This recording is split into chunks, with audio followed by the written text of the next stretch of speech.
Olá, meus queridos ouvintes do canal Podcast Negócios TI Direito. Vamos falar sobre contratos de novo? Contrato que eu adoro, contrato de tecnologia. Enfim, o que na cabeça de vocês passa sobre qual é a melhor estratégia hoje para fechar um negócio de TI? Ou seja, como é que a gente perfectibiliza um negócio de TI sem um contrato? Isso é impossível. Todo negócio de tecnologia, no final, precisa de um contrato. Apesar da grande maioria dos compradores de tecnologia nem saberem disso, né? Imagina o que eles estão comprando por aí, né? Eles nem sabem que eles estão assinando um contrato. Aliás, eles fecham negócios com as grandes big techs, é, achando que estão liderando a negociação, quando na verdade eles estão assinando uma série de obrigações que eles só vão descobrir na hora que eles quiserem renovar o contrato, né?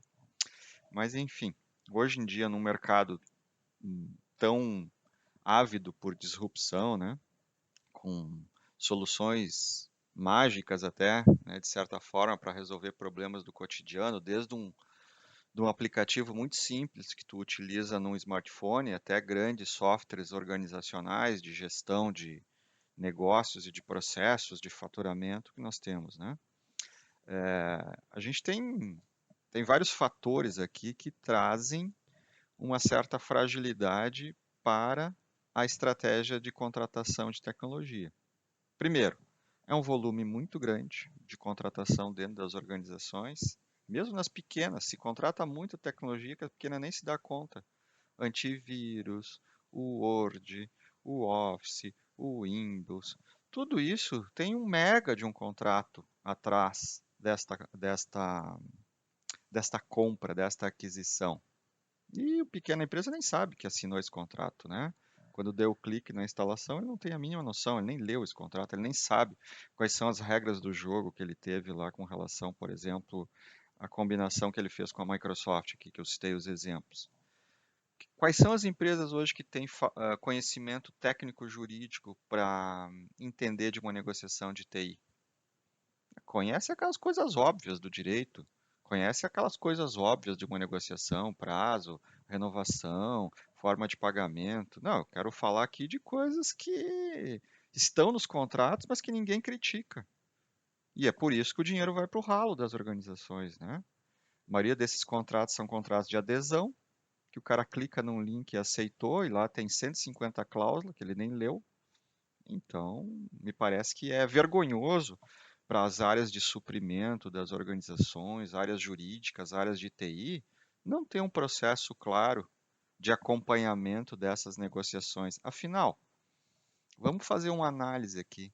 Quanto que, olhando talvez para as organizações que vocês conheçam, pegando as 20 maiores empresas do Brasil, quanto que cada empresa gasta por ano em tecnologia, somando software, serviços, equipamentos, terceiros? Não é pouco.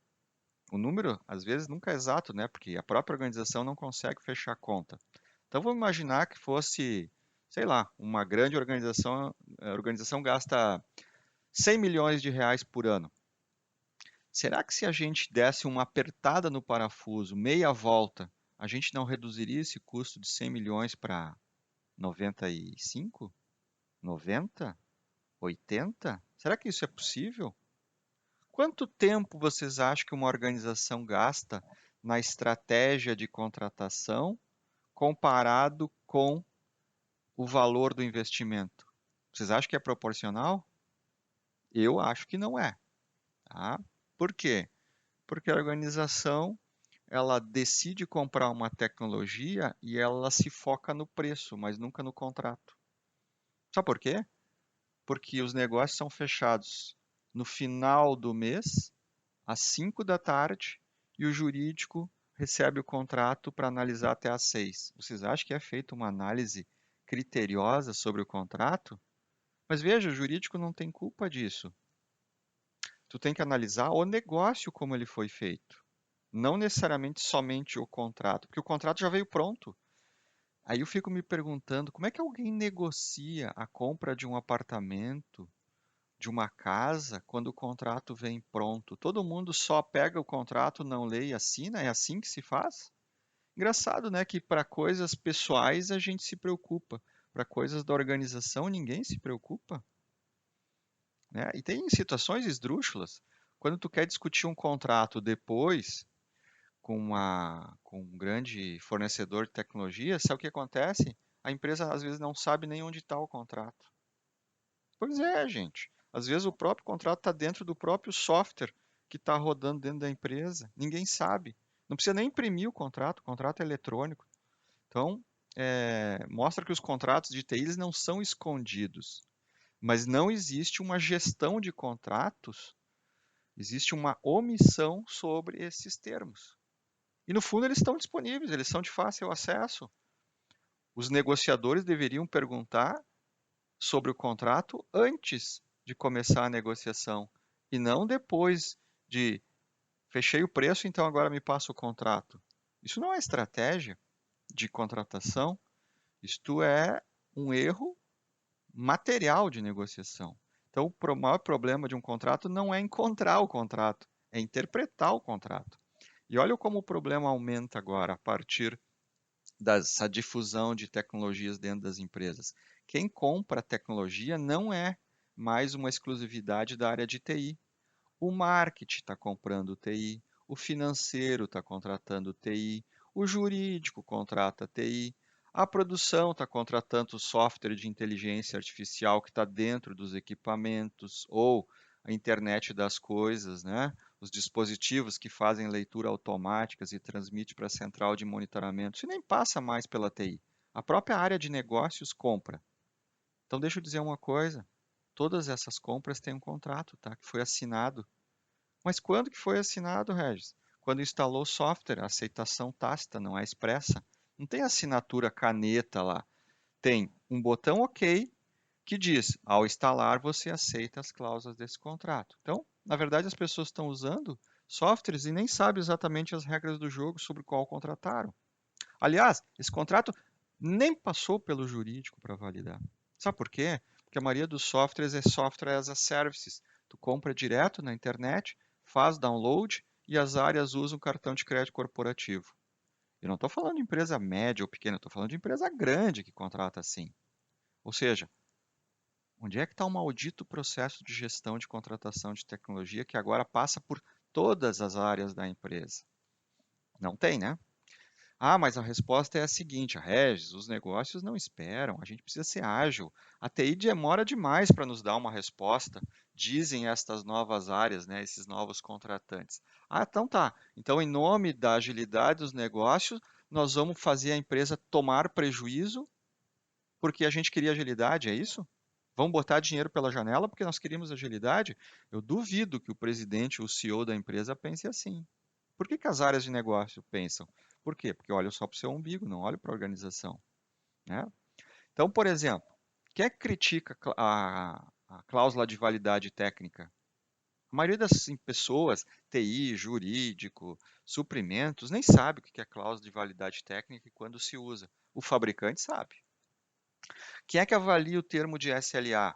Quem é que entra em cada hiperlink que leva a novos contratos de adesão? Se a gente falar só do mundo das Big Techs, gente, o contrato que vocês leem inicialmente, o contrato master, tem pelo menos uns 20 a 30 hiperlinks que levam a novos 20 ou 30 contratos que estão interligados. Desculpa, tem que ter tempo para fazer esta análise. Porque senão, sabe o que vai acontecer? O dia que tiver um ataque hacker e um ransomware entrar por dentro de um software, tu não tem como acusar e buscar ressarcimento nessa Big Tech, porque o contrato diz que o limite do valor do contrato é no máximo o valor do próprio contrato, e você aceitou. E você paralisou a empresa por semanas por causa de uma tecnologia que era falha, e você aceitou. Ou quem é que dentro da organização faz a ponte entre a TI e o direito para esclarecer conceitos que estão na proposta comercial e que depois geram discussões na hora de pagar a conta? Por exemplo, multiplexação de licença, instâncias reservadas, acesso indireto, cluster, fator de núcleo, API, microserviço. Veja, Vocês têm certeza que os contratos de tecnologia têm glossário? Não tem, a grande maioria não coloca glossário de propósito. Por quê? Quanto menos interpretar o contrato, melhor. Desculpa, mas não pode ser esta a estratégia hoje, né?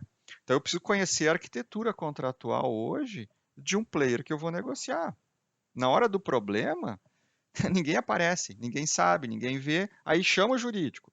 Coitado do jurídico, passa dias tentando entender a arquitetura contratual. Primeiro, ele passa dias procurando o contrato, né? Porque ninguém sabe onde é que está. Segundo, ele passa semanas tentando entender a arquitetura contratual para concluir que o problema não tem como solucionar porque na compra já foi dado o aceite e a cláusula era bem explícita. Veja, hoje os negócios entre empresas na aquisição de software e serviços de tecnologia baseia-se fundamentalmente na existência de cláusulas muito bem estruturadas, interligadas e fundamentadas. Na maior parte das vezes, os contratos são elaborados pelo fabricante da tecnologia. E aí é que a confusão começa. Inclusive, só para não gerar dúvida aqui, né? Quando vocês fazem o download de um aplicativo no smartphone de vocês, na loja de aplicativos, vocês também estão dando aceite num contrato que a maioria não lê. Ah, mas não tem uma assinatura expressa. Não precisa. A assinatura tácita, ou seja, a conduta do usuário, revela o quê? A anuência ao texto que ele provavelmente não leu. Alguns aplicativos são muito transparentes e ainda pedem para o usuário clicar no botão dizendo que aceita o termo para seguir com a instalação.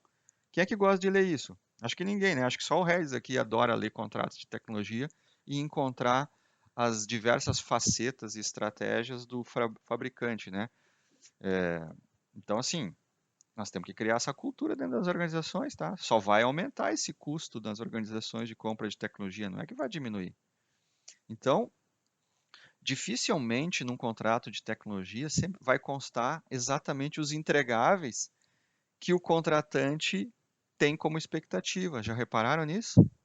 O contrato ele sempre tem um sonho, assim, um desejo que vai se materializar, mas que estrategicamente tem milhares de cláusulas que dizem assim: para aquele sonho se realizar, tem que acontecer A com B, B com C, C com D, D com F e o Z tem que ficar vermelho com bolinha piscando.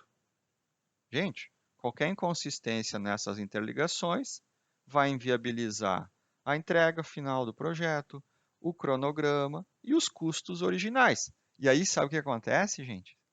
Bom, gente, aí é aditivo e aditivo, mais custos, mais complexidade, mais dor, mais preocupação de quem comprou. E aí a consequência natural desta omissão na negociação. Tu passa a ter renegociação constante com o parceiro de negócio, passa a ter conflito, passa a ter multa, passa a ter rompimento de relação, e aí pode ter que repensar a tecnologia, vou ter que substituir a tecnologia, vou ter que substituir o fabricante, eu vou ter improdutividade e eu vou ter perda de foco considerável. Quantas histórias vocês já viram sobre isso? Será que o CEO, o presidente da empresa, se dá conta disso, que acontece dentro da organização? Veja, essa confusão pode ser até uma estratégia de quem vende, né? Mas nunca é um desejo de quem compra. Gente, muitas vezes, para quem compra tecnologia, ele está jogando dinheiro literalmente pela janela. Aliás, vou fazer uma parte aqui.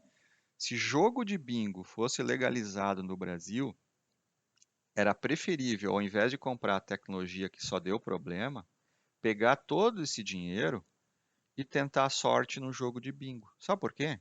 Porque ia acontecer duas coisas mais bacanas. Primeiro, você ia se divertir muito. Segundo, ia fazer novas amizades e network. E talvez um terceiro, com um pouco de sorte, ainda podia ganhar mais do que investiu no jogo. Parece cômico, não é? Mas não é. A tragédia da contratação de TI nas empresas brasileiras é exatamente essa história, esse podcast que eu estou contando. É uma tragédia. Sabe por que é tragédia? Porque quando eu falo com o dono de empresa, o cara diz assim: eu não entendo o que acontece naquela caixa preta da TI que eu nunca paro de gastar. Não, tu não para de gastar porque não sabe comprar. Só economiza quem compra bem, quem negocia melhor. Querem ver alguns exemplos? Vamos lá. Todo mundo já viu falar sobre os aditivos de SLA. O que é o SLA? É o nível de acordo de serviço, que estabelece o quê? Prazo de atendimento, prazo de resposta, ou seja, é como tu mede a qualidade da entrega de um serviço. Na TI é muito utilizado. Só que veja, olha a tragédia. Uma grande parte dos fabricantes de tecnologia, eles têm um aditivo de SLA. Vocês já leram o aditivo de SLA? A grande maioria não coloca nenhuma penalidade para quando descumprir o indicador. Tá, mas então por que que existe mesmo um SLA no contrato? É uma coisa para inglês ver. Tá, mas então como é que os caras continuam assinando esses contratos se o SLA é um mito ou é totalmente fajuto? Não faz nenhum sentido. Pois então, é essa a tragédia que eu estou falando. Alguém precisa unificar entre quem está negociando tecnologia e quem está validando esses contratos. E precisamos chegar num acordo. Não dá para assinar aditivo de SLA sem penalidade, porque senão não é impor a qualidade. Ou seja, não tem o compromisso do fabricante com qualidade. Ele tem um statement lá, uma declaração de qualidade, mas não é compromisso. Quer ver um outro exemplo? Cláusula de renovação de tecnologia online. Por exemplo, cloud computing, vai comprar nuvem hoje, tá? Tem cláusulas hoje, gente, que as empresas estão assinando que diz o seguinte: olha, se tu não renovar o meu contrato até a data do aniversário do contrato e tu continuar usando, então o preço que tu pagava hoje não será mais esse preço, tá? Ele vai ser o preço da lista vigente no dia que tu começar a usar. Ou seja, isso é uma armadilha ou uma inteligência contratual? Ou seja, eu posso subir o preço só porque ele não renovou ou perdeu o prazo. Tá, mas ninguém vai fazer um contraponto com o fabricante nesta hora? Veja, eu conheço empresas que gastam 2, 3, 5 milhões por mês pagando tabelas de preços que foram corrigidas sem que ele perceba. Isso é ou não é uma tragédia financeira? Em algumas negociações de nuvem, por exemplo, tem fornecedores que te dão um bônus para te usar determinada tecnologia. E aí, esse bônus diz o seguinte: olha, tu pode usar ele durante 6 meses que não vai ser cobrado. Ótimo. Aí a pessoa está usando 6 meses, a pessoa que negociou foi embora, não está mais na empresa e aquele negócio ficou ligado. Beleza, aquilo, cloud computing é uma conta corrente, certo? Muito bem. Quem é que vai desligar aquele recurso técnico que iniciou gratuito e agora está sendo pago? Quem vai desligar? Mas que maldito artifício comercial é esse que ninguém cuida isso no contrato? Para que aquilo, quando vencer o prazo da gratuidade, ele não possa mais ser cobrado. É simples essa negociação, mas ninguém está olhando isso. Tragédia na negociação de tecnologia. É muito comum, outro exemplo, quarto exemplo que eu estou dando aqui, é muito comum que contratos se concentrem sempre na cláusula de rescisão para a situação de inadimplência, descumprimento do objeto, falência, entre outros, certo? Isso é o mundo jurídico. Mas e quando isto acontece? Vamos pegar um exemplo. Se aconteceu uma cláusula de rescisão, ela for acionada por inadimplência ou descumprimento do contrato. Como é que fica a transição do contrato? O que tu quer dizer com isso, Regis? Eu quero dizer o seguinte: tinha um monte de dado que tu usava lá na tecnologia, certo? E às vezes a tecnologia está armazenada dentro do fornecedor. Como é que vai ser feita a transferência dos dados? Porque os dados são do contratante. Como transfere? Em quanto tempo? Eu já vi, pode parecer piada, tá? Mas eu já vi fornecedor malandro que, como não tinha isso escrito no contrato, ele disse: não, eu vou te devolver os dados. Eu vou imprimir. Eu vou imprimir para ti. O cara entregou 5 caixas de papel A4 com os dados impressos e a empresa teve que redigitar tudo, gente, no sistema. Quando acontece o divórcio, né, sobra um monte de palavrão para ambos os lados. Veja, é isso que eu estou falando. Então, mas quem é que não olha esse tipo de coisa nos contratos? Alguém tem que traduzir isso para o direito.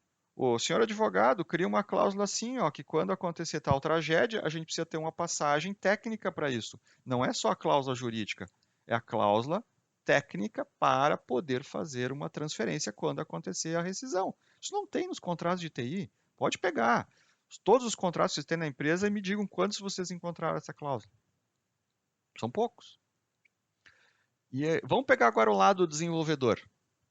Né? Vocês viram que eu estou trazendo várias estratégias aqui que são do dia a dia, que não são escritas e que geram problemas depois. Pegando o lado do desenvolvedor aqui. Imagina um pequeno desenvolvedor que escreveu um software e está vendendo esse software aí no mercado. Um software qualquer, imagine qualquer software, um aplicativo. E aí, no contrato dele, ele não colocou uma cláusula para dizer que a propriedade intelectual daquele software era dele mesmo. Você sabe qual é o efeito para esse pequeno empreendedor, gente? É que o software, se não tiver a cláusula explícita, será do contratante. Isso está escrito na lei de software. Lei 9.609/98. Pensa acontecer isso numa startup, né? Estamos falando tanto de startup nos últimos anos aí. A startup desenvolve uma maravilha de tecnologia, só esqueceu de botar no contrato que a propriedade intelectual era dele. Ponto. Acabou. Ele vai entregar para o primeiro esperto que vai dizer, bom, mas essa tecnologia aqui é minha, o contrato não diz que era do desenvolvedor, então é minha. E aí o próprio cliente passa a ser concorrente dele. Vocês vão dizer assim, não, isso está inventando. Não, gente, é só ir para os tribunais brasileiros e ver vários casos onde o cliente tomou do desenvolvedor a propriedade intelectual e passou a ser o revendedor do software. Não é um caso, são vários, tá? E aqueles contratos, mais um exemplo aqui das coisas absurdas que a gente vê, né, pela experiência de mercado. E aqueles contratos de tecnologia que não tem cláusula ou indexador de reajuste, vocês já viram? Vocês vão dizer, não, não pode ter. Tem, gente. Tem um monte de contrato que não tem cláusula de reajuste. Tá, mas e aí? Como é que se dá o reajuste então? Porque afinal, a inflação, esse tipo de... agora que vocês não vão acreditar. Tem fabricante de tecnologia que não é pequeno, que faz o seguinte, estabelece uma cláusula de confiança para as duas partes e subcontrata uma terceira parte, que é uma empresa que vai fazer uma pesquisa de benchmark no mercado para avaliar se aquele serviço ou a tecnologia está sendo prestada, pode ou não ser reajustada em X% ou Y%. Vocês vão dizer assim, não, não pode ser verdade. Existem vários contratos assim, onde uma empresa terceira é que define qual é o índice de reajuste. Aí eu pergunto, vocês assinariam um contrato destes? Não sei. É uma pergunta que tem que ficar para vocês.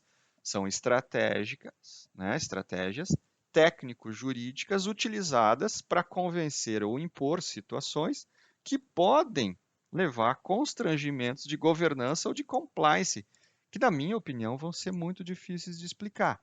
Mas veja, existe isso no mercado. Quem está questionando esse tipo de negociação? Qual é a estratégia? Quando eu criei o único curso que existe até hoje de licenciamento e negociação de software, lá em 2002, ou seja, 20 anos atrás, eu jamais imaginava que eu ia colecionar tantas histórias e casos e tantas armadilhas e tantos artifícios comerciais que são utilizados para seduzir um cliente hoje, gente. Um dos meus primeiros clientes, aliás, se vocês pegarem as 20 maiores empresas do Brasil, das 20, eu já treinei duas em negociação e licenciamento de softwares. Numa delas, só para vocês saberem, um cliente gastava, há mais ou menos 15 anos atrás, 5 milhões por mês com licenças de bancos de dados. Quando eu expliquei para a empresa como era o contrato que ele tinha assinado, ele descobriu que ele estava botando fora 3 milhões de reais por mês. Estava escrito. E era pública a informação, tinha um link na internet que dava para ver como que era calculado o preço das licenças de bancos de dados. Não tinha nenhum mistério, era transparente. Era só o cliente que não sabia gerenciar isso. Então, eu aprendi ao longo dos anos, com os meus próprios alunos, muitas histórias, algumas escabrosas, né, sobre isso, né? Então, eu devo também aos meus alunos aí, desses últimos 20 anos de treinamento em negociação de softwares, muito dessa experiência acumulada que tenho, né? Então, obviamente que eu tenho um monte de narrativas que eu poderia transmitir aqui nos podcasts, mas eu me abstenho de dar detalhes, obviamente, para não ferir os egos de ninguém aqui, né? Algumas histórias são bem tristes, outras até são divertidas, tá? Mas são ensinamentos que aqui vocês podem capturar um pouquinho dessa essência aí para olhar para dentro de casa, tá? Até como fornecedor de tecnologia para saber qual é o limite de uma sedução comercial que pode ser colocada dentro de um contrato, tá? Então aqui a minha tentativa é trazer para vocês algumas perguntas que precisam ser feitas dentro da organização de vocês, tá? Antes de começar uma negociação de tecnologia. Não importa qual é a tecnologia. Big Data, inteligência artificial, IoT, com startup, com big player, com big tech, não importa. Tudo na área de tecnologia tem um contrato que solidifica o negócio. Então a primeira pergunta é: quem é que faz a gestão na minha organização do ciclo de vida de contratos? Onde está a proposta? Onde está o contrato? Quando ele vence? Quem faz isso? É um software? Tá bem. Se é um software, está tudo correto, o processo flui naturalmente. Quem é o responsável pelo software por cuidar disso? Quem valida esses contratos de tecnologia antes de serem assinados? Quem faz a ponte entre a tecnologia e o direito? É importante, porque as áreas não se comunicam, gente. Não é uma corrida de revezamento, já falei aqui tantas vezes. Não é entregar o bastão para o jurídico e agora resolve. Tem que sentar junto, entender a estratégia e ver o que a empresa quer daquele contrato. Como que é o processo de negociação? Não dá para esquecer o cara de suprimentos, de compras. Por quê? Porque esse cara é essencial na lógica do jogo de pôquer de uma negociação. Quais são os interesses? Quais são os limites que a empresa decidiu adotar? Quais são os riscos que a empresa decidiu correr aqui? Quem é que define as cláusulas aceitáveis ou não para o meu negócio? É óbvio que é possível criar N modelos de cláusulas aceitáveis. A maioria das empresas opta por não ter modelo e receber contratos prontos. Quem recebe contratos prontos normalmente adere a cláusulas que não assinaria se tivesse feito a sua interpretação. Quem é que harmoniza os interesses da área de negócios com requisitos técnicos, por exemplo, como segurança da informação? O que é uma cláusula aceitável para a área de marketing sobre segurança da informação? O que é uma cláusula aceitável para o financeiro sobre segurança da informação? Financeiro e marketing consegue responder? A maior parte das vezes não. Então, quem traduz a TI para o financeiro, para o marketing, para que a gente tenha menos dissabores contratuais depois do negócio fechado. Então, a minha ideia foi fazer o quê? Provocá-los, mais uma vez, para pensar sobre esse tema. Vai fazer o quê? Muito bem ao bolso da sua organização. Quem vai agradecer? O financeiro, o presidente, o CEO e os acionistas. Bons negócios a todos e até o nosso próximo podcast Negócios TI Direito. Tchau, tchau.